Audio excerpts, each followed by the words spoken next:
вложиме максимални напори, конечно да изнајдеме инвеститор кој ќе го изгради откупно-дистрибутивниот центар на Макази, за што е веќе изготвена планско-урбанистичка документација. Проект кој ќе биде од витално значење за решавањето на проблемот со пласманот на јаболката, но се разбира, ќе отвори и нови работни места.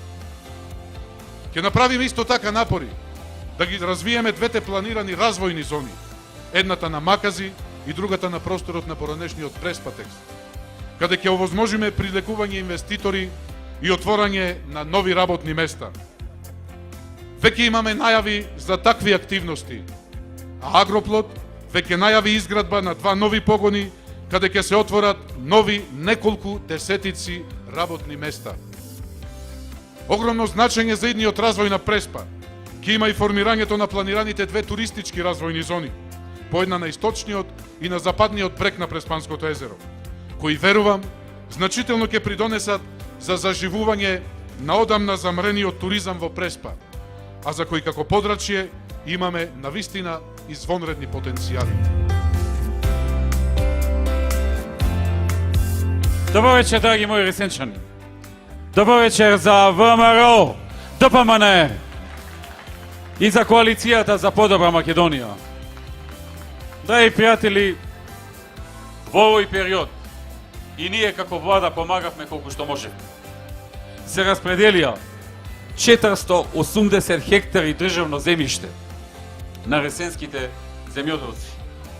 Доделена е и земјоделска механизација и опрема со вредност од над 500.000 евра преку средствата на ИПАРД програма и преку националната програма.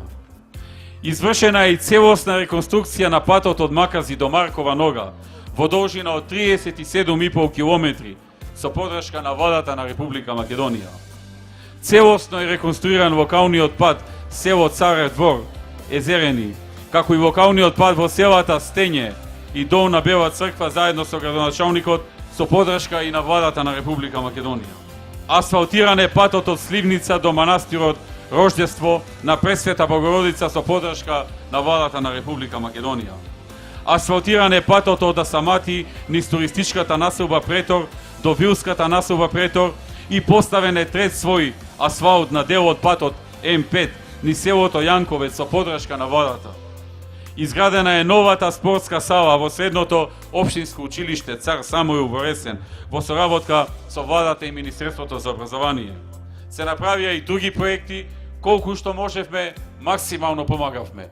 Нас ни треба човек кој што заедно со владата, заедно, ќе работи за заедничкиот интерес, да ја доизвлечиме од као ова општина и да почне да се инвестира, да се создава за подобрување на квалитетот на живот на сите граѓани тука во Ресен.